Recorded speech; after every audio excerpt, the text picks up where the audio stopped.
Hello friends and welcome to the studio. My name is Allison Jensen and I'm the owner of Orange Easel School of Art. I'm here today because I wanted to show you a very simple watercolor tutorial around flowers and springtime for anyone who is looking to get started in watercolors or just wanting to learn something new. We're in the process of designing out all of our summer programming, and this one is on the books for sometime in June or July for our Art in the Afternoon series on Thursdays for ages 8 to 14. And I'll just give you an idea of what we're looking at doing. This is a little bit more extensive than what we're going to do here in this tutorial, but they're going to be learning 6 different flowers as well as some greenery, just very simple ones, and then we're going to compose them into a floral wreath. And we're going to learn in just today's tutorial, we're going to learn this one right here. This is simple one-stroke flower petal with some dropping in of color, because you can take just that flower and compose it into a very nice looking wreath like this one. So let me show you what you're going to need to get started. I've got with me a pan of watercolors. This is just a pan from Michaels. It's the Artist Loft brand and it's very reasonably priced. It's in the back, so pass all of the Crayola stuff and go towards the art materials. It's not that scary, I promise you can find it. It's at the bottom, at least at my Michaels. Bring your coupon, you'll be good. You're also going to need a watercolor brush, and I like a round brush for this, not a flat. So it's round as opposed to being squished and flat and square or filbert on the top. I like the round brush for these flowers, and I like the soft watercolor hairs there, whether it's synthetic or natural, totally up to you. All right, you'll need a jar of water or a cup of water, and you'll need a paper towel because we're going to want to dry our brush off. All right, so let's get started. I'll show you how this works. Now the paper we're using today is a 90-pound cold press watercolor paper.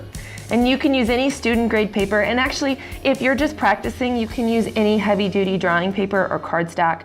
The watercolor paper does have a different feel to it, so if you have that laying around, by all means do it, but don't let it stop you from painting. Now I'm going to load my brush. Let me bring my palette over here so you can see what I'm doing. I'm going to load my brush, so my brush is wet, and I'm going to go into, I'm going to use the yellow right here. Now my yellow has a little bit of orange in it, but I'm okay with that. Now this has a lot of pigment in it. I don't want that much pigment, so I'm going to add a little bit of water. It is nice and juicy, which is what we describe to the kids when we talk about watercolors, is making sure their paints are juicy. But there's a difference between a juicy paintbrush and one that is oversaturated with pigment. You want a good balance between pigment and water.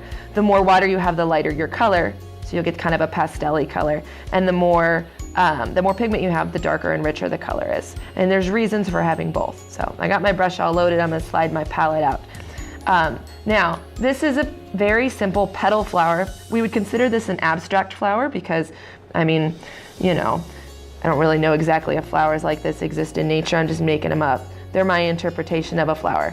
And you're going to start at the middle of the flower and you're going to pull straight out. See how my brush flattens down? And then I'm going to lift up. Now wherever I lift up, that pigment's going to stay there, and it's going to be a little bit lighter where I pulled out. Now I angle my brush so that it is the same angle as my petal, flatten out, pull up. Now I'm going to come over here, I'm going to flatten it out, and I'm going to pull it up. Now it's time to do a little bit of switcherooing here, so I've got to get to the right angle. I can either bend my wrist at an awkward angle, or, which is what I'm going to do, you can always turn your paper. So flatten it out, pull it up. For beginners, I would definitely recommend going ahead and turning your paper, okay? And then here's my other wrist angle. Flatten it out,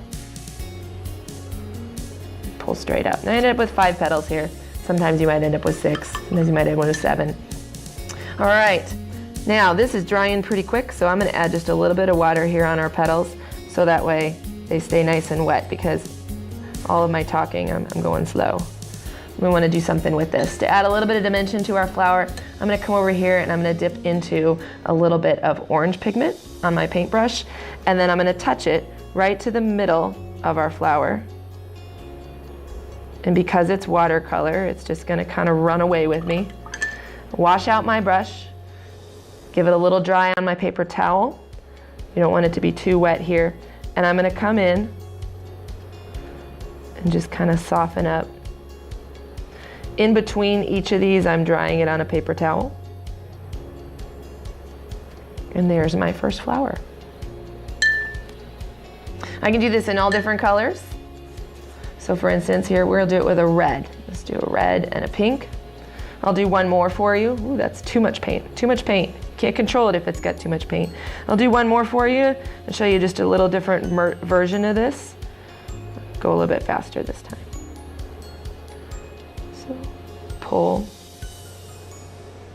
Well, see, we ended up with a kind of a funky looking petal there. I like it. Pull. Instead of two colors, I can also just add water. So my brush has water on it, and if I drop water into the middle, tap, tap, tap, tap, tap right there in the center, you'll see it's gonna push all the pigment to the outside of the petals, and the inside of my petals is going to be lighter than the outside. So instead of having two different hues, two different actually colors, I've got two different tones. So, there's another flower. Let me show you a close-up of my watercolor wreath that I have going on. Slide this one out of the way here. So this is the watercolor wreath that I'm working on. It's kind of a simple project if you'd like to use the flowers that we did to make something. I've been working on, I started with a pencil outline of a circle, if you can see that, and then all I did was those same flowers all the way around the wreath and started filling in with a variety of different made up leaves and ferns. I even used a little bit of gold watercolor for my speckles, but you could use a gold paint pen for that as well. I hope that this tutorial has inspired you to do a little bit of painting today.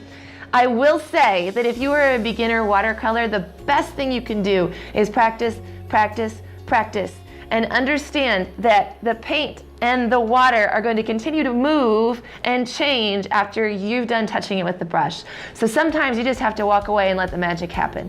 Don't overwork it. Just let it be, because watercolors are supposed to be loose and free and fun. All right, I look forward to seeing some of you guys in our summer class that we have coming up. Again, be sure to check out our website. March 1st, all of those classes will be posted. I know we're just teasing at them right now, but we'll get them all posted on March 1st, and then our registration will open to the public on April 15th.